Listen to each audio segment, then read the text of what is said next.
DNA मित्रों, DNA में आज हम सबसे पहले ममता बनर्जी के संकट काल का विश्लेषण करेंगे। 15 वर्ष तक पश्चिम बंगाल में सरकार चलाने वाली ममता बनर्जी इस समय सबसे बड़े संकट से घिरी है। यह संकट चुनाव में उनकी हार से भी बड़ा है। मित्रों, जिस दीदी ने 28 साल पहले कांग्रेस से बगावत कर अपनी एक नई पार्टी बनाई, उसे आगे बढ़ाया और सत्ता के शिखर तक पहुंचाया, आज उनकी वही पार्टी जब 15 साल बाद सत्ता से दूर हो गई तो उनसे उसकी छीनने के दावे किए जा रहे हैं। विधायकों की बगावत के बाद तृणमूल कांग्रेस में न सिर्फ टूट का खतरा मंडरा रहा है, बल्कि ममता बनर्जी के हाथ से पार्टी का नाम और पार्टी की पहचान सब कुछ जाने की आशंका भी पैदा हो गई है। ऐसा इसलिए क्योंकि टीएमसी विधायकों का एक बड़ा गुट ममता बनर्जी से नाराज बताया जा रहा है।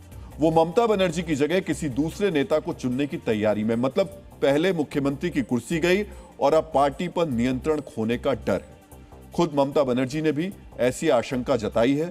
अब सवाल यह है, क्या ममता बनर्जी के साथ भी उद्धव ठाकरे वाला खेला होगा? मित्रों, राजनीति में सत्ता हासिल करना कठिन होता है, लेकिन उससे भी कठिन होता है अपने ही बनाए संगठन को सत्ताहीन होने के बाद भी एकजुट बनाए रखना, क्योंकि कई बार किले बाहर से नहीं टूटते, अंदर से दरकते हैं। तृणमूल कांग्रेस भी अंदर से दरक रही है। दावा किया जा रहा है कि पार्टी के 80 में से 50 विधायक ममता बनर्जी से नाराज हैं।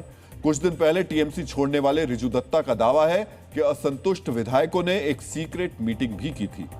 आखिर इस बैठक की जरूरत क्यों पड़ी? बैठक में क्या रणनीति बनी और ममता बनर्जी को लेकर क्या चर्चा हुई? ये सारी जानकारी अब आपको सबसे पहले हम सुनाते हैं। ऋतुव्रत बंदोपाध्याय के नेतृत्व में दोपहर को करीब 50 तृणमूल कांग्रेस के विधायकों का रूबी के पास एक होटल में मीटिंग हुआ, फोन पे भी बात हुआ और शाम को एमएलए हॉस्टल में भी बहुत एमएलएस के साथ मीटिंग किया है। 3 मेन मुद्दे ये लोग उठा रहे हैं। पहला, हम लोग 2/3 मेजोरिटी हैं, करीब 50 विधायक हम लोग के साथ है, हम ही असली तृणमूल है। दूसरा चीज कि क्योंकि हम असली तृणमूल कांग्रेस हैं तो नेता प्रतिपक्ष ऋतुव्रत बंदोपाध्याय होगा, शोभनदेव चट्टोपाध्याय नहीं। और तीसरा, हम लोग के पास 2/3 मेजोरिटी है तो ये जो घास के ऊपर जोड़ा फूल का जो सिंबल है ये हमारा होना चाहिए। सुना आपने, जिन नेताओं को ममता बनर्जी ने टिकट दिया, चुनाव लड़वाया और जो टीएमसी के सिंबल पर जीतकर विधानसभा पहुंचे, जिन्होंने वर्षों तक ममता बनर्जी के नेतृत्व में काम किया, उन्हें भी अब ममता बनर्जी पर भरोसा नहीं रहा। इस अविश्वास की पृष्ठभूमि क्या है, यह अब हम आपको बताते हैं। चुनाव हारने के बाद टीएमसी के राष्ट्रीय महासचिव अभिषेक बनर्जी ने पार्टी के वरिष्ठ नेता शोभनदेव चट्टोपाध्याय को नेता प्रतिपक्ष बनाने के लिए विधानसभा सचिवालय को एक प्रस्ताव भेजा। विधानसभा अध्यक्ष ने नियमों के तहत इस प्रस्ताव पर सभी विधायकों के हस्ताक्षर मांगे। टीएमसी ने हस्ताक्षर वाला लेटर भेजा। टीएमसी विधायकों में अविश्वास की शुरुआत यहीं से हुई। इस बीच 31 मई को ममता बनर्जी ने कालीघाट स्थित अपने आवास पर टीएमसी विधायकों की एक आधिकारिक बैठक बुलाई, जिसमें 60 विधायक नहीं पहुंचे और ममता बनर्जी ने बैठक स्थगित कर दी। इसके बाद टीएमसी के 2 विधायक ऋतव्रत बनर्जी और संदीपन साहा ने आरोप लगाया कि उनके फर्जी हस्ताक्षरों का इस्तेमाल करके शोभनदेव चट्टोपाध्याय को नेता प्रतिपक्ष बनाने का प्रस्ताव भेजा गया है। उन्होंने इसकी शिकायत स्पीकर से कर दी। इस बगावत के तुरंत बाद टीएमसी ने अनुशासनहीनता और पार्टी विरोधी गतिविधियों का आरोप लगाकर इन दोनों विधायकों को पार्टी से निष्कासित कर दिया। टीएमसी से बगावत करने वाली उन्हीं ऋतुव्रत बनर्जी की अगुवाई में यह गुप्त बैठक हुई। हमारे संवाददाता ने ऋतुव्रत बनर्जी से बात की, उनसे पार्टी में टूट को लेकर सवाल किया, तो उन्होंने क्या कहा, अब हम आपको ये सुनाते हैं। कल स्टेप क्या होगा कल दिखा जाएगा। मैं ऐसा कुछ सुना नहीं, मगर मीडिया के तहत सुन रहा हूं, वो बोल रहे ये सुन रहे, हम लोग को ये बारे में कुछ मालूम नहीं है। मित्रों, राजनीति में अक्सर यही होता है, जिसकी खबर करने वाले को भी नहीं होती। ऋतुव्रत बनर्जी पार्टी से बाहर हैं और वो पार्टी में टूट की खबरों से इनकार कर रहे हैं, लेकिन ममता बनर्जी साफ साफ कह रही हैं कि बीजेपी उनकी पार्टी को तोड़ने की साजिश कर रही है। उन्होंने आरोप लगाया कि विधायकों को पार्टी से अलग करने के लिए ईडी सीबीआई की कार्रवाई और गिरफ्तारी की धमकियां दी जा रही हैं। विधायकों को डराया जा रहा है कि अगर वो बागी गुट में शामिल नहीं हुए तो उनके और उनके परिवार के खिलाफ हिंसा होगी या उन्हें जेल भेज दिया जाएगा। यही आरोप लगाकर ममता बनर्जी कल भी मीडिया के सामने आई थी और आज भी उन्होंने बीजेपी पर यही आरोप लगाए। हम आपको सुनाते हैं ममता बनर्जी ने क्या कहा। ये डांटी गेम क्यों खेल रहा है? आज आप खेल रहा है, कल कोई और खेलेंगे। आप जितना कोशिश पार्टी तो लो, लेकिन आप जब पावर में नहीं रहेंगे ना, आपका पार्टी 2 दिन में टूट जाएगा। नया से तृणमूल बनाओ, कौन बनाएगा? जो तृणमूल लड़ाई करके आया, घूम दे के आया, संघर्ष करके आया, वो असली तृणमूल है। आज जो पार्टी का सिंबल लेके जीता, उसका बाद पुलिस का डरों में, बीजेपी का डरों में, रुपया का मतलब में, परिवार बचाने के लिए उसका परिवार खतरे में है। ममता बनर्जी ने फिर से जमीन से शुरुआत करने की जो बात कही है, वो उनके एक्शन में भी दिखाई दिया। टीएमसी कार्यकर्ताओं और नेताओं पर हुए हमलों के खिलाफ आज धरना प्रदर्शन किया गया। इसी दौरान धरना मंच पर बैठने के कुछ ही देर बाद कुणाल घोष की तबीयत अचानक खराब हो गई। कुणाल घोष को अस्वस्थ देखते हुए मुख्यमंत्री ममता बनर्जी ने तुरंत अपने हाथ में पंखा थाम लिया। पार्टी नेताओं और कार्यकर्ताओं के प्रति यही लगाव और जुड़ाव ममता बनर्जी की पहचान भी रहा। लेकिन पार्टी के कुछ विधायकों को अब ममता बनर्जी के नीतिगत फैसले सही नहीं लग रहे। यही कारण है कि पार्टी में बगावत हो रही है। ममता इसके लिए साफ तौर पर बीजेपी को जिम्मेदार ठहरा रही है, लेकिन बीजेपी क्या कह रही है, अब वो सुनिए। वो उसका निजस्वी व्यापार है, उसमें हम लोग नहीं घुसेंगे। उसमें कोई भी हमारा इंटरेस्ट भी नहीं है। लेना है देना है, हम क्यों लेंगे भाई? हमको तो ऐसा नहीं है। उनके खिलाफ लड़े थे इसलिए जनता हमको वोट किए, फिर उनको लेंगे तो जनता का जो भरोसा है वो टूट जाएगी। मित्रों, ममता बनर्जी की बात से इतना तो स्पष्ट है कि उनकी पार्टी के अंदर खेला चल रहा है। अब सवाल यह है कि अगर 80 में से 50 विधायक अलग हो जाते हैं तो क्या पार्टी टूट जाएगी? क्या ममता बनर्जी से उनकी पार्टी का नाम और सिंबल भी छिन जाएगा? इसे कानूनी तौर पर समझना होगा। भारतीय संविधान की 10वीं अनुसूची के अनुसार किसी भी राजनीतिक दल को कानूनी रूप से तोड़ने या उसकी किसी दूसरी पार्टी में विलय करने के लिए सदन में मौजूद उस दल के कम से कम 2/3 सदस्यों का समर्थन होना चाहिए। अगर 2/3 विधायक एक साथ पार्टी से अलग हो जाते हैं तो उनकी सदस्यता बच जाएगी, लेकिन पार्टी में औपचारिक टूट मानी जाने के लिए 2/3 सांसदों का अलग होना भी जरूरी है। अगर 2/3 सांसद और विधायक दोनों ही बागी हो जाते हैं तो चुनाव आयोग यह फैसला करेगा कि पार्टी का नाम और सिंबल किसके पास रहेगा। 2022 में जब शिवसेना में उद्धव ठाकरे के खिलाफ एकनाथ शिंदे ने बगावत की थी, तब भी यही हुआ था। चुनाव आयोग ने फैसला दिया था कि विधायकों और सांसदों का बहुमत जिस गुट के पास होगा वही असली पार्टी मानी जाएगी। इसी आधार पर एकनाथ शिंदे गुट को शिवसेना का नाम और तीर कमान चुनाव चिन्ह आवंटित किया गया था। मित्रों, अंतर समझिए। चुने हुए जनप्रतिनिधियों का बहुमत चाहिए, पार्टी के पदाधिकारियों का बहुमत नहीं चाहिए। टीएमसी में बगावत भी चुने हुए प्रतिनिधि ही कर रहे हैं, जो जनप्रतिनिधि चुने गए हैं। अब अगर टीएमसी के बागी विधायक इसी रास्ते पर आगे बढ़ते हैं तो उन्हें क्या क्या साबित करना होगा वो भी जान लीजिए। टीएमसी के 80 उम्मीदवार जीतकर विधानसभा पहुंचे हैं। इन 80 में से 2 विधायकों को पार्टी ने निलंबित कर दिया है, यानी अब बागियों को 78 विधायकों में से 52 विधायकों का समर्थन चाहिए। दावा किया जा रहा है कि 50 विधायक बगावत कर रहे हैं। विधानसभा के भीतर स्पीकर ये जांच करेंगे कि असली राजनीतिक दल कौन सा है। टीएमसी के 28 सांसद हैं, इनमें से 19 सांसदों को बागी गुट के साथ आना होगा। इसके बाद ही वो चुनाव आयोग के पास जाकर पार्टी और उसके चुनाव चिन्ह पर अपना दावा पेश कर सकते हैं। राज्यसभा में टीएमसी के 13 सांसद हैं, इनमें से 9 सांसदों का भी बागी गुट के साथ जाना जरूरी होगा।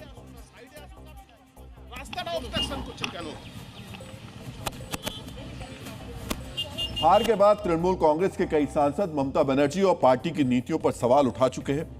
रिजू दत्ता के दावों के मुताबिक टीएमसी के करीब 12 सांसद भारतीय जनता पार्टी के संपर्क में हैं। वरिष्ठ सांसद काकोली घोष भी खुलकर पार्टी की नीतियों पर सवाल उठा चुकी है। मित्रों, राजनीति विज्ञान के विशेषज्ञ सुदीप्त कविराज ने कहा है कि राजनीतिक दल केवल चुनाव हारने से कमजोर नहीं होते।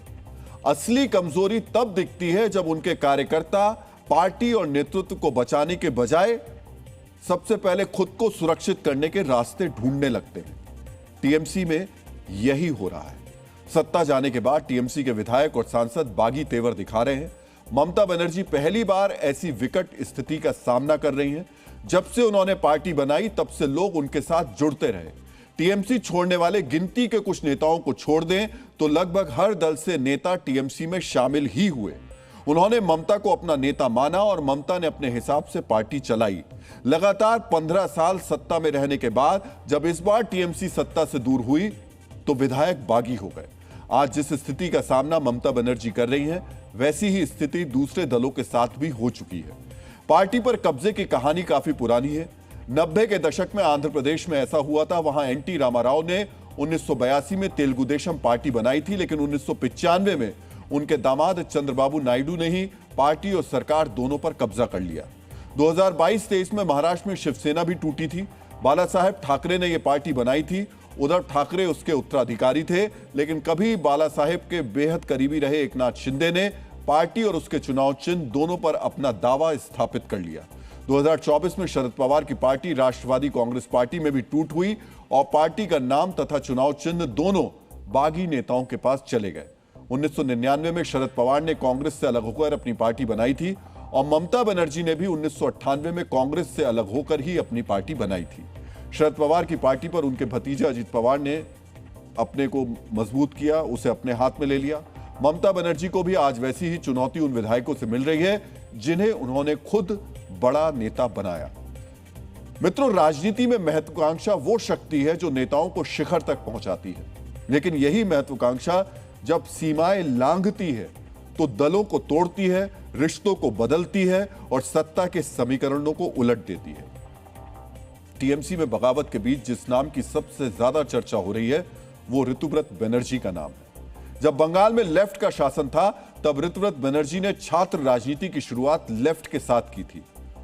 वो एसएफआई के सदस्य थे। 2014 में सीपीआई-एम ने उन्हें महज 35-36 वर्ष की उम्र में राज्यसभा सांसद बना दिया था, लेकिन जैसे जैसे लेफ्ट कमजोर होने लगी उनके विचार बदले और वो पार्टी के खिलाफ जाने लगे। इसके बाद सीपीआई-एम ने उन्हें पार्टी से निकाल दिया। फिर वो सत्ताधारी टीएमसी में शामिल हो गए। टीएमसी की ओर से वो राज्यसभा सांसद बने। इस बार वो विधायक भी बने, लेकिन अब टीएमसी ने भी उन्हें पार्टी से बाहर कर दिया है। निष्कासन के बाद दावा किया जा रहा है कि ऋतुव्रत बनर्जी ही उस बागी गुट का नेतृत्व कर रहे हैं जो ममता बनर्जी के लिए चुनौती बना हुआ है। और इस चुनौती की जड़ में दो महत्वपूर्ण कारण हैं। पहला, पश्चिम बंगाल विधानसभा में नेता प्रतिपक्ष की कुर्सी और दूसरा अभिषेक बनर्जी की दखलंदाजी। जो लोग बरसों से ममता बनर्जी और अभिषेक बनर्जी के संकेतों और संदेशों के आधार पर राजनीति करते रहे हैं, उन्हें अब ममता और अभिषेक के फैसले सही नहीं लग रहे हैं। ममता बनर्जी चुनाव हार गई तो कई नेताओं में नेता प्रतिपक्ष बनने की महत्वाकांक्षा जाग गई। हालांकि ऐसी ही महत्वाकांक्षा की वजह से 1998 में ममता बनर्जी ने भी कांग्रेस छोड़ी थी। लेकिन इतिहास का एक क्रूर नियम है, जो पार्टियां किसी बड़ी पार्टी से बगावत करके और उसके टुकड़े करके पैदा होती हैं, एक समय के बाद उनके अपने ही हिस्सेदार वही इतिहास उनके साथ दोहराते हैं। आज ममता बनर्जी के साथ भी कमोबेश वही हो रहा है। राजनीतिक महत्व की आकांक्षा से पश्चिम बंगाल में टीएमसी पर टूट का खतरा मंडरा रहा है।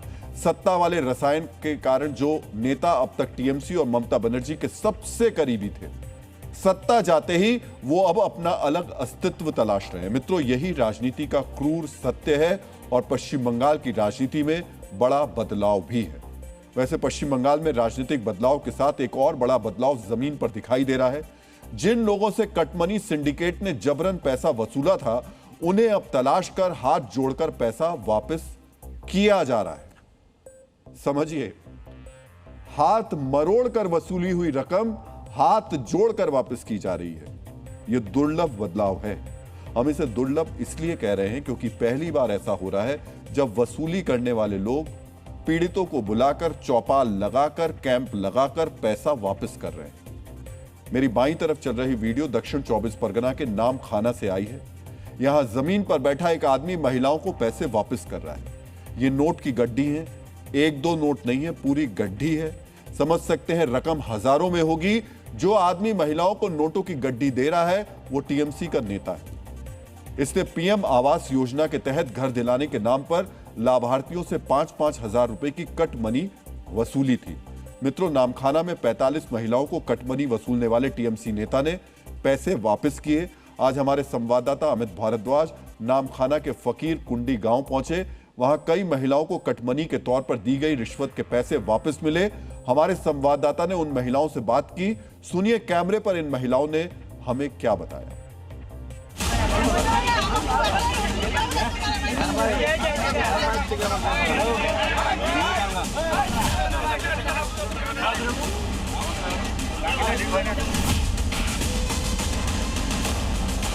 टीएमसी के नेता सबकी जो कटमनी उन्होंने ली थी, चाहे वो प्रधानमंत्री आवास योजना को थी या फिर किसी और चीज़ को लेकर वो कटमनी लेते थे या वसूलते थे, वो अब बंद हो चुकी है। ऐसे ही कुछ जो है किस्से हमारे पास हैं। हम इस समय नेमखाना के पास एक ग्राम में पहुंचे हैं, बात करेंगे, उनसे पूछेंगे क्या नाम है आपका। फाल्गुनी गुड़िया। फाल्गुनी जी, आपको पैसा वापस मिला? হ্যাঁ। कितना पैसा मिला? ৫,০০০ টাকা। আমার নামে একটা আবাস যোজনা বাড়ি এসেছিল, আমরা পেয়েছি। তাতে পঞ্চায়েত মেম্বার এসে বলে আপনাদের ৫,০০০ টাকা করে দিতে হবে, তাই দিয়েছি। बापन जी, कल पैसा वापस हुआ क्या आपको? হ্যাঁ, कितना पैसा वापस हुआ? ৫,০০০। 5,000। क्यों लिया था वो पैसा? ও আমাদের বাড়ি দিয়েছিল, এই বলেছিল যে আর প্রথম কিস্তি টাকা যখন ঢোকে ও বলল। आपको पैसा क्या टीएमसी नेता ने वापस दिया? হ্যাঁ, कब किया? কাল कितना? ৫,০০০। किस चीज के लिए लिया था? আমাদেরকে বলেছে যে ঘর দেওয়ার জন্য তোমাকে ৫,০০০ টাকা আমাদেরকে দিতে হবে, তাহলে তোমার আর দ্বিতীয় কিস্তি টাকা ঢুকবে। হ্যাঁ, কালকের পয়সা দিয়েছি कितना? ৫,০০০। বলে আমার এটা নেওয়া ভুল হয়ে গেছে, আমি আবার ফেরত দিয়ে দিলাম। कि कल पैसा वापस हुआ? कल 5,000। হ্যাঁ, ৫,০০০ টাকা দিয়ে। कौन दिया? মাধব লায়া, माधव कौन है? ওই যে পঞ্চায়েত সদস্য टीएमसी ने। টিএমসি।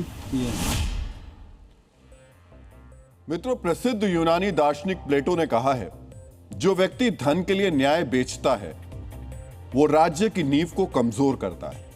पश्चिम बंगाल में न्याय यानी सरकारी योजनाओं का लाभ सिर्फ उन्हीं लोगों को मिल पाता था जो कटमनी सिंडिकेट को पैसा देते थे। लेकिन अब सरकार बदल गई है, सिस्टम बदल गया है। आक्रोशित लोग कटमनी वसूलने वाले गुंडों की पिटाई कर रहे हैं। इसलिए कल तक लोगों को धमकाने वाले आज खुद बुला बुलाकर पैसे वापस कर रहे हैं। हमारे संवाददाता अमित उस पंचायत सदस्य माधव के घर पहुंचे जिनसे लाभार्थियों को पैसे वापस किए गए थे। माधव घर पर नहीं थे। उनकी पत्नी ने माधव का नंबर मिलाया और हमसे फोन पर बातचीत करा दी। माधव ने कटमनी लेने और 45 लाभार्थियों को पैसे वापस करने की बात मानी, कबूल की, लेकिन बहुत ही शातिराना अंदाज में अपनी सफाई में यह भी कहते रहे कि अगर कटमनी नहीं वसूलता तो लाभार्थियों को घर नहीं मिलता। कटमनी वसूलने वाले माधव से हुई बातचीत का एक हिस्सा आज आपको जरूर सुनना चाहिए। हेलो माधव जी। हेलो, माधव जी, बोलिए ना जी। हाँ, हम लोग आए हैं इधर दिल्ली से, जी मीडिया से।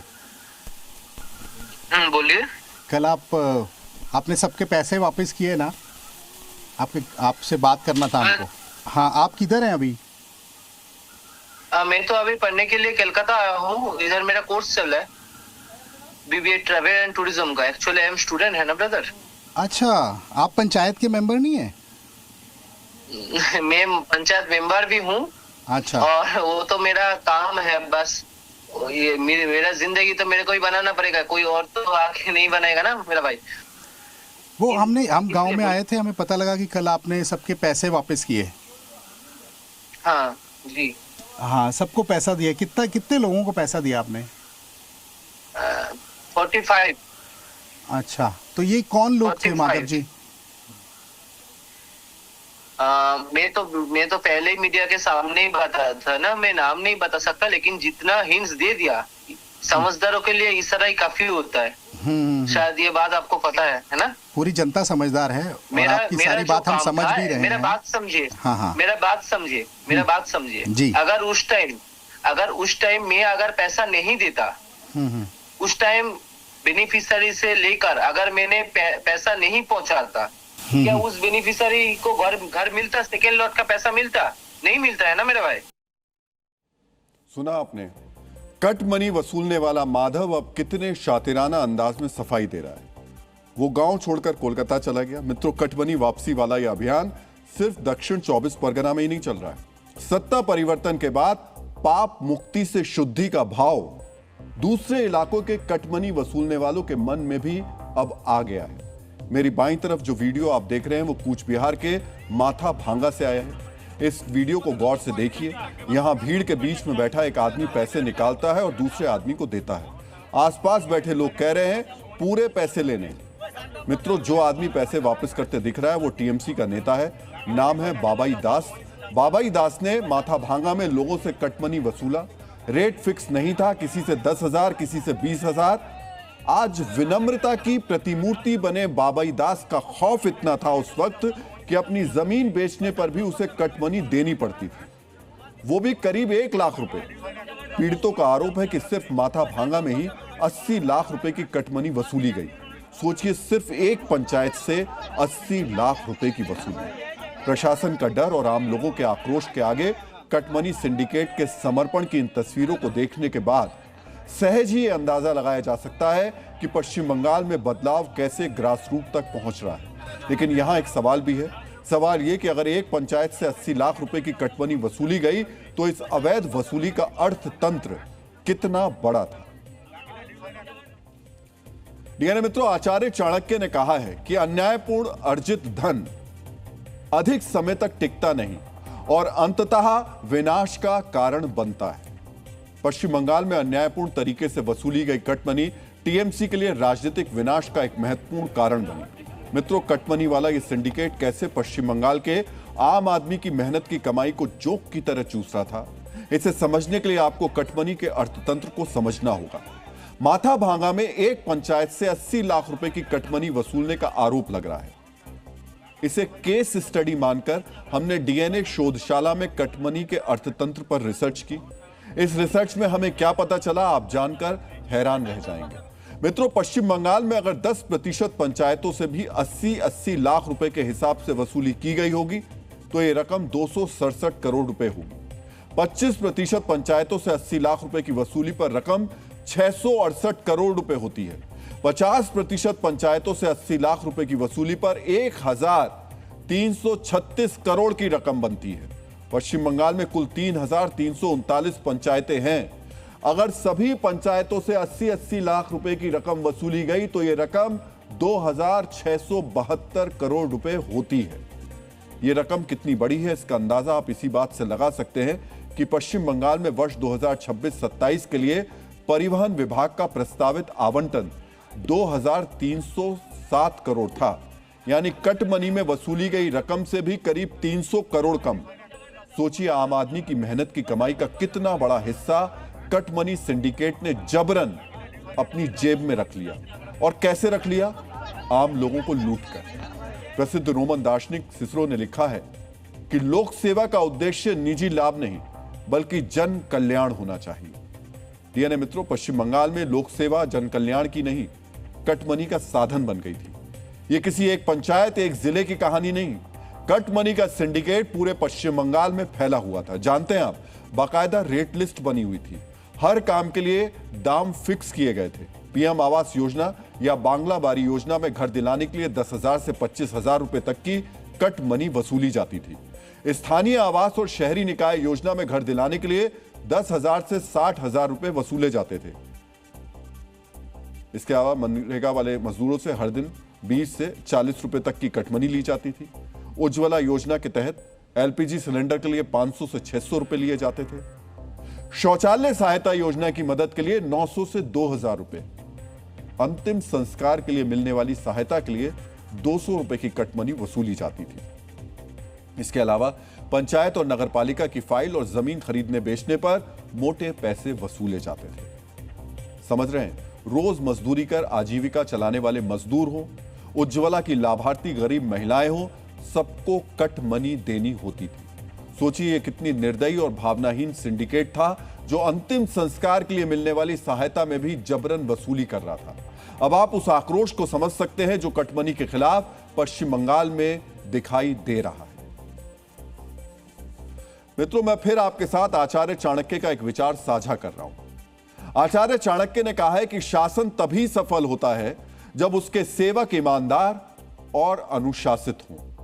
पश्चिम बंगाल में जनसेवा का दावा करने वाले टीएमसी के कार्यकर्ता ना तो ईमानदार थे और ना ही अनुशासित। इनकी बेईमानी ने पश्चिम बंगाल की आर्थिक संपन्नता को कितना नुकसान पहुंचाया अब हम आपको बताएंगे, लेकिन पहले समझिए कट मनी का यह सिंडिकेट पूरे पश्चिम बंगाल में कैसे ऑपरेट होता था। मित्रों, वसूली का यह पूरा सिस्टम बहुत संगठित था। हर योजना में वसूली का अलग अलग सिस्टम था। शौचालय उज्ज्वला योजना का लाभ दिलाने के एवज में फॉर्म भरने के साथ ही वसूली होती थी। राजनीतिक दबाव के कारण योजना का लाभ उसे ही मिलता था जो पहले पैसे देता था। आवास जैसी योजना में पैसे किस्त में मिलते थे। पहली किस्त आने के बाद लाभार्थी से वसूली होती थी। कई बार तो वसूली के लिए एडवांस चेक ले लिया जाता था। डायरेक्ट कैश ट्रांसफर वाली स्कीम में बैंक में पैसा आते ही कटमनी सिंडिकेट से जुड़े बदमाश लाभार्थी के घर पहुंचकर पैसा वसूलते थे। समझ रहे हैं, यह बहुत ही ऑर्गेनाइज्ड सिंडिकेट था। इसे राजनीतिक संरक्षण था। टीएमसी की सांसद शताब्दी राय ने कहा था कि कटमनी का पैसा सिर्फ एक आदमी के पास नहीं रहता, चेन आगे तक जाती है, यानी पैसा वसूली करने वाले बदमाश से लेकर उसके राजनीतिक संरक्षकों तक जाती है। कटमनी वाली इस कल्चर ने पश्चिम बंगाल को कितना नुकसान पहुंचाया, अब इसे समझ लेते हैं। 2019 के इंडिया करप्शन सर्वे 2019 में पश्चिम बंगाल के 46% लोगों ने माना कि उन्होंने रिश्वत दी। समझिए, राज्य की करीब आधी आबादी से वसूली हुई थी। 2019 के बिजनेस रिफॉर्म्स एक्शन प्लान में पश्चिम बंगाल के 9वें स्थान पर उसको रखा गया।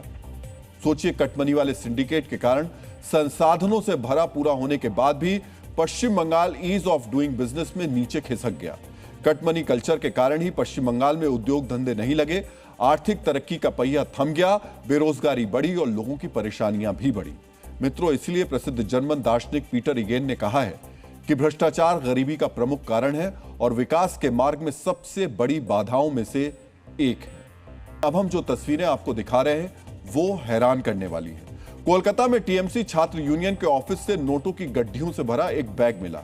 इन नोटों को दीमक लग गई, यानी ये नोट लंबे समय से यहां रखे गए थे, इतने लंबे समय से कि नोटों की गड्ढी में दीमक लग गए। सोचिए, ऐसे पैसे छिपाकर कौन रखता है? अगर ये मेहनत की कमाई होती तो क्या इन पैसों में दीमक लग सकते थे? इन तस्वीरों को हम आपको अब अपनी जरा न्यूज वॉल पर भी दिखा देते हैं और देखिए, ये नोटों की गड्ढियां हैं, 500 के नोट हैं और इस पर कैसे दीमक लगी हुई है। काले धन का यह खजाना कोलकाता के सुरेंद्रनाथ कॉलेज के यूनियन रूम की अलमारी में रखा था। आप और हम सिर्फ अंदाजा लगा सकते हैं ये रकम कितनी होगी। 500 रुपए की गड्ढियां हैं, इसलिए आशंका जताई जा रही है पूरी रकम करोड़ों में हो सकती है। मित्रों, नोट वाली लक्ष्मी को बैग में कैद किया गया। जिस हालात में ये नोट मिले उससे साफ है कि लंबे अरसे से इन्हें छुआ तक नहीं गया था।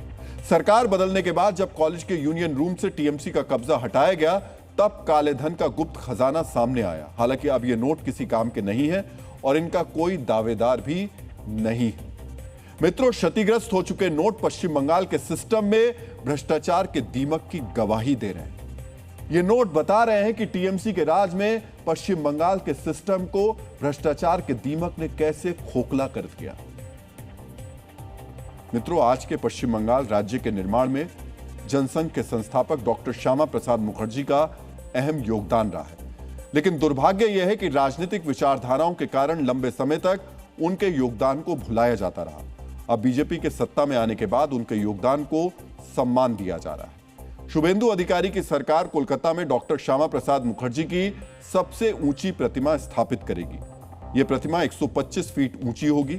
6 जुलाई को डॉक्टर मुखर्जी की जयंती के अवसर पर उनकी प्रतिमा की स्थापना के लिए भूमि पूजन किया जाएगा।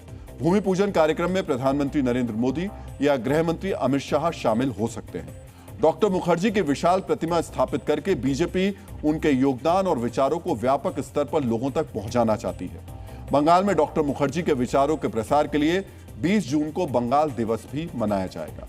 20 जून वही तारीख है जब 1947 में डॉक्टर श्यामा प्रसाद मुखर्जी ने पश्चिम बंगाल की स्थापना का प्रस्ताव रखा था। उस समय मुस्लिम लीग के नेता एच.एस. सुहारवर्दी और शरद चंद्र बोस बंगाल को एक स्वतंत्र और संयुक्त बंगाल बनाना चाहते थे, लेकिन डॉक्टर मुखर्जी ने हिंदू बहुल क्षेत्रों को मिलाकर पश्चिम बंगाल राज्य बनाने और उसे भारतीय संघ का हिस्सा बनाए रखने की वकालत की थी। उनके इसी दूरदर्शी प्रयास के कारण आज का पश्चिम बंगाल भारत का अभिन्न हिस्सा बना हुआ है। बंगाल में सत्ता परिवर्तन के बाद ही डॉक्टर श्यामा प्रसाद मुखर्जी के विचारों के विस्तार और उनके योगदान को व्यापक रूप से सामने लाने के संकेत मिलने लगे थे। प्रधानमंत्री नरेंद्र मोदी डॉक्टर श्यामा प्रसाद मुखर्जी के सहयोगी माखनलाल सरकार से मिले थे। सिलीगुड़ी के रहने वाले माखनलाल सरकार बीजेपी के सबसे वरिष्ठ कार्यकर्ताओं में से एक हैं। यह भी एक तरह से डॉक्टर मुखर्जी के प्रति सम्मान व्यक्त करने का प्रयास था और अब उसी सम्मान को बड़े स्तर पर विस्तार देने की तैयारियां की जा रही हैं। डीएनए मित्रों, अब हम पत्थरबाज डेमोक्रेटिक पार्टी का डीएनए टेस्ट करेंगे। आज आप जानेंगे महबूबा मुफ्ती ने कैसे पीडीपी यानी पीपुल्स डेमोक्रेटिक पार्टी को पत्थरबाज डेमोक्रेटिक पार्टी बना दिया। कश्मीर में पत्थरबाजों पर ममता बरसाने वाली महबूबा के नेता जम्मू में पुलिस पर पत्थर बरसा रहे हैं। मित्रों, कल जम्मू के बंगी रगोड़ा इलाके में पुलिस पर पत्थरबाजी हुई। जम्मू से पत्थरबाजी की जो तस्वीरें सामने आई, उन्हें देखकर आप अंदाजा लगा सकते हैं कि हालात कितने बिगड़ गए थे। हिंसा और पत्थरबाजी इतनी बढ़ गई कि स्थानीय पुलिस के साथ साथ आईटीबीपी और आर्म्ड पुलिस के जवानों को तैनात करना पड़ा। पत्थरबाज इतने उग्र हो गए थे कि उन्हें रोकने के लिए हवाई फायरिंग करनी पड़ गई। डीएनए मित्रों, जिस जगह पत्थरबाजी हुई वहां करीब 2 हफ्ते पहले वन विभाग की जमीन पर बनी अवैध कॉलोनी पर बुलडोजर कार्रवाई की गई। जिन लोगों के घरों पर बुलडोजर चला वो यहां भी अभी टेंट लगाकर रह रहे हैं। सरकार से गुहार लगा रहे हैं कि उन्हें कहीं रहने की जगह दी जाए। लेकिन कल यहां पीडीपी के नेता तालिब हुसैन प्रकट हो गए। विरोध प्रदर्शन करने की जिद करने लगे। बिना इजाजत के विरोध प्रदर्शन पर बैठे तालिब हुसैन से पुलिस की तीखी बहस भी हुई। मैं भी ऐसे नहीं मानूंगा। माहौल क्या खराब? आपने घर तोड़ दिया, वो माहौल खराब। किसने घर तोड़ा? आप लोगों ने तोड़े। किसने तोड़े? आप लोगों ने तोड़े। आप लोगों ने पुलिस। मेरी बात ध्यान से सुन लो, बिना परमिशन के नहीं जाना। अगर आपके पास कौन सी परमिशन थी परसों घर तोड़ने की? मुझे दिखाइए हाई कोर्ट की कोई परमिशन जो आपने घर तोड़ दी है। परमिशन भी हमें दिखाओ। सिर्फ हम परमिशन दिखाए आपको।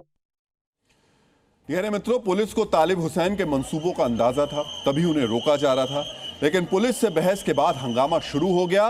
देखते ही देखते पत्थरबाजी शुरू हो गई। डीएनए मित्रों, जहां बुलडोजर कार्रवाई के बाद 2 हफ्ते से शांति थी, वहां पीडीपी नेता के पहुंचते ही पत्थरबाजी हो जाना इत्तेफाक है या कोई साजिश? इस सवाल का जवाब जानने के लिए जी न्यूज संवाददाता रजत वोरा घटनास्थल पर पहुंचे। स्थानीय लोगों ने पत्थरबाजी को लेकर जो कहा उसे बहुत ही ध्यान से सुनिएगा। कुछ लोगों ने पुलिस पर पत्थरबाजी की, यहाँ पर हवाई फायर भी पुलिस द्वारा किए गए और उसके बाद कुछ लोगों को यहाँ पर हिरासत में ले गया, कुछ लोगों की गिरफ्तारी हुई। उसमें सबसे महत्वपूर्ण नाम जो है तालिब हुसैन का सामने आया। आपको बता दें कि तालिब हुसैन कश्मीर के अनंतनाग का रहने वाला है और लगातार अलग अलग जो ट्राइबल इश्यूज होते हैं वहां पर वो जरूर मौजूद रहता है। कल जो हुआ, आपके लोग थे वो जो? नहीं, हम यहाँ का कोई नहीं? ना, यहाँ का कोई नहीं। कहाँ से थे वो लोग? वो वहाँ टेंट में थे ना, वहाँ बैठे थे। पता नहीं है वो, हमको पता ही नहीं है वो आए ने ये प्रोग्राम बनाया है, किया है। आप लोग थे इसमें या बाहर के लोग थे? नहीं, हम नहीं थे, हमें पता भी नहीं था। वो सुबह से आने लगे थे, यहाँ इकट्ठा होने लगे थे। हमने पूछा कि आप कहाँ से आ रहे? बोल रहे थे हम हमारा ताल्लुक के बंदे हैं। हाँ। तो मुझे बताओ, ये जो कल लोग आए थे ये कौन थे? पता नहीं, जो लोन पार्टी थी, कोई लोन पार्टी, हमें पता नहीं। मैंने जाकर डीएसपी साहब को उधर बोला, मैंने कहा इनको उठाओ, ये कौन सा हमारा बाल बच्चा इधर मारा जाएगा। तो उन्होंने वो आए तो उन्होंने उठाया, वो ले गया। हमें पता नहीं कहां से आए ये। डीएनए मित्रों, इस पूरी घटना का सबसे बड़ा सच स्थानीय लोगों ने उजागर कर दिया। बंदी रगोड़ा के जिन लोगों से हमदर्दी जताने तालिब हुसैन पहुंचे थे, उन लोगों का साफ कहना है कि पीडीपी नेता तालिब हुसैन ने उनके नाम पर राजनीति की है, उनके नाम पर पत्थरबाजी की है। ऐसे में सवाल ये कि क्या पीडीपी नेता वहां माहौल खराब करने की किसी सोची समझी साजिश के तहत गए थे? डीएनए मित्रों, पुलिस ने पत्थरबाजी के आरोप में तालिब हुसैन को गिरफ्तार कर लिया। लेकिन सवाल ये कि क्या विकास की राह पर दौड़ रहे जम्मू कश्मीर में राजनीतिक हताशा में आकर पत्थरबाजी का सहारा लिया जा रहा है? मित्रों, जम्मू कश्मीर से ऐसी तस्वीरें आमतौर पर 2019 से पहले आती थी, लेकिन बीते 7 सालों से पत्थरबाजी लगभग बंद है। अब फिर से पत्थरबाजी का ट्रेंड शुरू कराने की क्या साजिश की जा रही है? फिर से वही पत्थरबाजी का युग वापस जम्मू कश्मीर में लौट कर आएगा, तो ये सचेत हो जाएं कि अब ये जम्मू कश्मीर की पुलिस नहीं होने देगी। और इनको लगता है कि चंद हिस्ट्री शीटर्स को और चंद वो लोग जिनके ऊपर पुलिस ने एफआईआर लगाकर रखी है, उन्हें फिर से वो सांप्रदायिक भावना लोगों के अंदर फैलाने के लिए, लोगों को बांटने के लिए ये आगे लेकर आएंगे। तो मैं इनको फिर से सचेत करना चाहता। डीएनए मित्रों, महबूबा मुफ्ती की पार्टी पीडीपी के नेता पर पत्थरबाजी का सीधा आरोप। तालिब हुसैन को पत्थरबाजी के आरोप में गिरफ्तार किया गया है। उन पर पहले भी इस तरीके के 13 मामले दर्ज हैं। ऐसे में ये सवाल उठना स्वाभाविक है कि क्या तालिब हुसैन को किसी एजेंडा के तहत भेजा गया? क्या वहां पहुंचकर पत्थरबाजी करने का प्लान पहले से था? क्या जम्मू कश्मीर के लोगों के हाथों में दोबारा से पत्थर थमाने की कोई सोची समझी साजिश थी? इस साजिश के तार कितने गहरे हैं, इसमें राजनीति का रंग कितना घुला है, ये जांच में सामने आ जाएगा। लेकिन स्थानीय लोगों ने पीडीपी नेता को नकार कर यह साबित कर दिया कि जम्मू कश्मीर के आवाम अब किसी राजनीतिक साजिश का मोहरा नहीं बने। डीएनए मित्रों, सुपरहिट हिंदी फिल्म 3 इडियट्स में एक डायलॉग था, कामयाबी के पीछे मत भागो, काबिल बनो, कामयाबी तो झक मारकर पीछे आएगी। सिनेमा यानी रील से निकला यह विचार आज रियल लाइफ में साकार हो गया है। आईपीएल में अपनी बल्लेबाजी से दुनिया को हैरान करने वाले 15 साल के वैभव सूर्यवंशी की काबिलियत और कामयाबी अब रिसर्च का विषय बन गई है। 15 साल के वैभव पर अब 30 साल का आईआईएम इंदौर स्टडी करने वाला है। आईपीएल में सबसे ज्यादा 6 लगाने का रिकॉर्ड बनाने वाले वैभव के दिमाग को अब आईआईएम में डिकोड किया जाएगा। आखिर आईआईएम में वैभव सूर्यवंशी पर शोध क्यों हो रहा है, इससे क्या होगा, यह अब आपको जानना चाहिए। देश के प्रतिष्ठित मैनेजमेंट संस्थानों में से एक आईआईएम इंदौर ने वैभव सूर्यवंशी पर एक गहन स्टडी का फैसला किया। इस स्टडी में आईआईएम के विशेषज्ञ वैभव की पर्सनैलिटी से जुड़े हुए पहलुओं को देखेंगे और समझेंगे। विशेषज्ञों की जिज्ञासा का सबसे बड़ा केंद्र है वैभव सूर्यवंशी का माइंडसेट, यानी अलग अलग परिस्थितियों में तेजी से सही फैसला लेने की क्षमता। आईआईएम के इंदौर के एक्सपर्ट्स उनके रोजमर्रा के जीवन का अनुशासन और परिवार से मिले प्रोत्साहन पर भी रिसर्च करेंगे। संस्थान का मकसद है कि वैभव के जीवन के महत्वपूर्ण पहलुओं को समझा जाए और उन पहलुओं के आधार पर मैनेजमेंट की नई नीतियां बनाई जाए। मित्रों, आमतौर पर जब कोई उच्च शिक्षा संस्थान किसी इंसान पर शोध करता है तब प्रचलित मॉडल्स यानी रिसर्च के तरीकों का सहारा लिया जाता है, लेकिन वैभव के मामले में किसी प्रचलित मॉडल का इस्तेमाल नहीं किया जाएगा। आईआईएम इंदौर ने अपने शोध के लिए एक अलग मॉडल बनाया है। इस रिसर्च मॉडल को नाम भी वैभव ही दिया गया है। अब जरा गौर कीजिएगा कि इस नए वैभव मॉडल से क्या क्या निकलकर सामने आएगा। वैभव मॉडल से की गई स्टडी का पहला फोकस इस बात पर होगा कि छोटे शहरों या ग्रामीण इलाकों के युवा कितने टैलेंटेड होते हैं, इस टैलेंट का इस्तेमाल किस तरह किया जा सकता है। वैभव मॉडल पर आधारित रिसर्च यह भी बताएगी कि काबिल युवा किस तरह संघर्ष का सामना करते हैं, वो सामने आने वाली चुनौतियों से कैसे निपटते हैं। वैभव मॉडल के शोध का तीसरा और बड़ा पहलू कंजर्वेशन पर केंद्रित होगा, यानी कम समय या कम उम्र में कामयाबी मिलने के बावजूद किस तरह अपने टैलेंट को संभाल कर रखना है और लगातार आगे बढ़ना है। चुनौतियों से जूझते टैलेंट को आगे बढ़ाने के लिए पहलू पर आईआईएम इंदौर रिसर्च करेगा। उस पहलू को वैभव सूर्यवंशी ने भी स्वीकार कर लिया है। आईपीएल में मोस्ट वैल्यूएबल प्लेयर का अवार्ड लेने के बाद वैभव सूर्यवंशी ने कहा था, मैंने आईपीएल के लिए इस बार खुद को बेहतर तरीके से तैयार किया था। सबसे पहले मैंने यह सीखा कि दबाव भरी स्थिति में किस तरह खुद को शांत रखना है। शांत रहने से लक्ष्य की तरफ बढ़ने में मदद मिलती है। मैंने अपनी फिटनेस पर भी काम किया ताकि मुझे कोई चोट ना लगे और मैं टीम के लिए ज्यादा से ज्यादा मैच खेल पाऊं। मित्रों, वैभव सूर्यवंशी सिर्फ 15 साल के हैं। इस उम्र में बच्चे ये सोच रहे होते हैं कि उन्हें आगे चलकर क्या करना है। दूसरी तरफ वैभव ये सोचते हैं कि उन्हें अपनी काबिलियत का मीटर किस तरह ऊपर चढ़ाना है। शायद यही वजह है कि 15 साल के वैभव सूर्यवंशी आज रिसर्च का सब्जेक्ट बन गए हैं। प्राचीन भारत के विद्वान और दार्शनिक आचार्य चाणक्य भी मानते थे कि इवोल्यूशन यानी क्रमित विकास ही किसी मानव को महान बनाता है। चूंकि चाणक्य के विचार राष्ट्र और शासन पर केंद्रित थे, तो उन्होंने क्रमित विकास को भी शासक से ही जोड़ा था।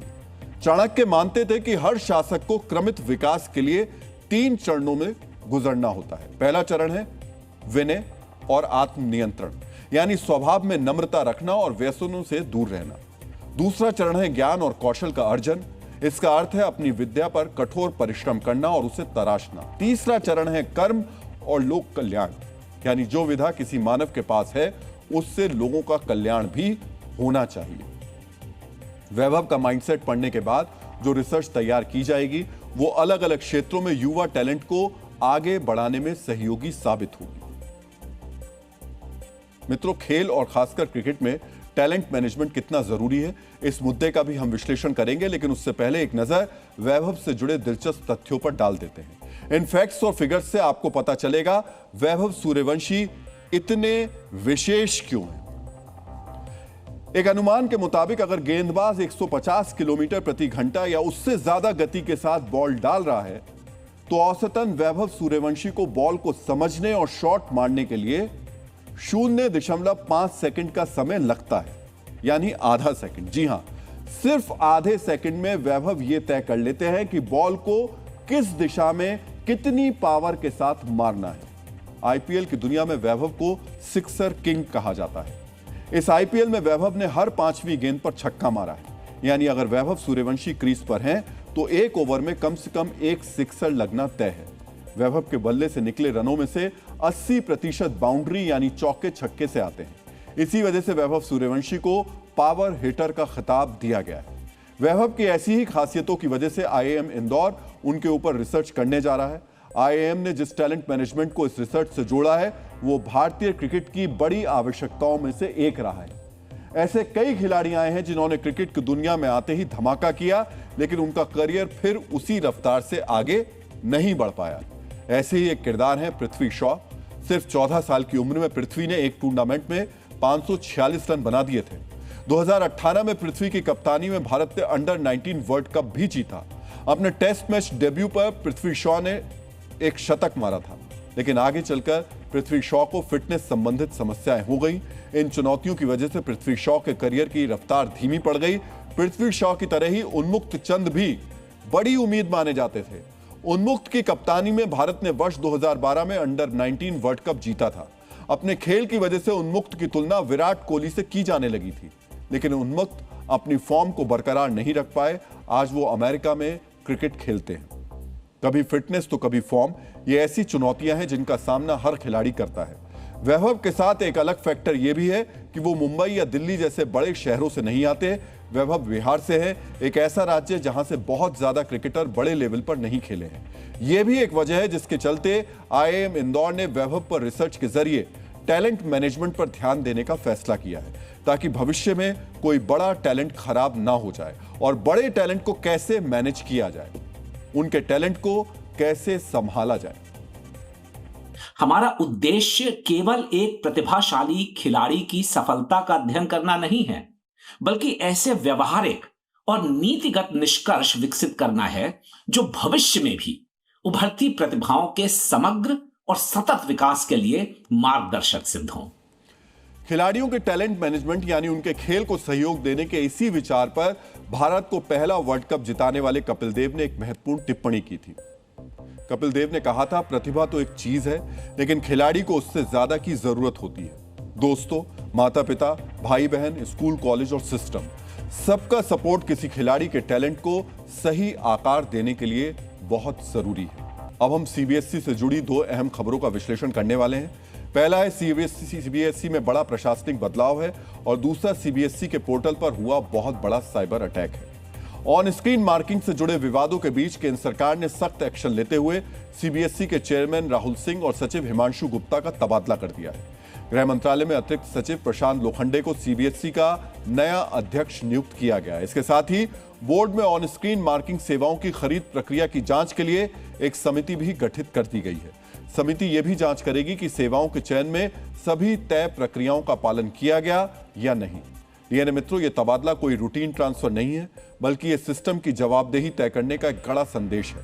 लेकिन इस कदम के मायने यह भी है कि बच्चों की कॉपी जांचने की प्रक्रिया में गलती को सरकार भी स्वीकार कर रही है। और डीएनए में आज का संदेश, जो लोग सिंगल्स की अहमियत समझते हैं वही एक दिन सेंचुरी का जश्न मनाते हैं, क्योंकि बड़ा स्कोर छोटी कोशिशों से ही बनता है।